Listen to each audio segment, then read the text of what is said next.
Ross's brand new Breakout, Harley Breakout.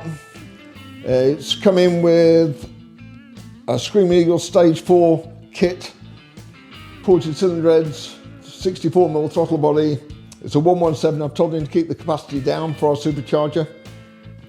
Got these exhausts called Blow. They are very, very nice.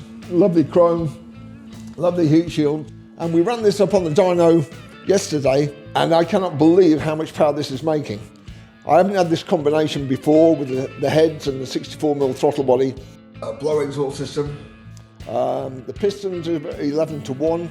As soon as you get on the gas, bump, torque, and then it tails off towards the top end. So it's got monstrous amount of bottom end torque. Like I say, I've not seen anything like it before. So I've got high hopes that the package will give us even more. Maybe we'll end up with somewhere around 230, 240 horsepower. 200 plus foot-pound of torque, I would hope. We'll see. Next couple of weeks, we'll have this up and running.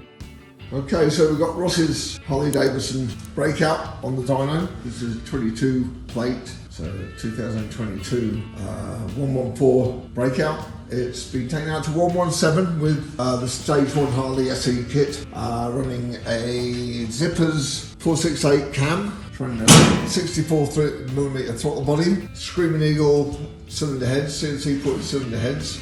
This exhaust system, which is a Blow exhaust system, beautifully grafted exhaust system, really, really nice. And our supercharger kit.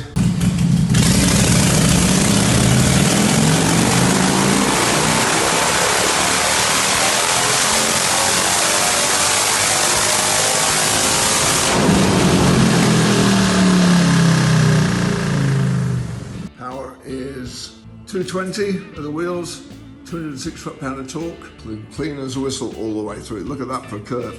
What a beautiful curve. We've got 2,000 RPM. We've got 125 foot-pound of torque, 3,000 revs, 170 foot-pound of torque, 4,000 revs, 200 foot-pound of torque.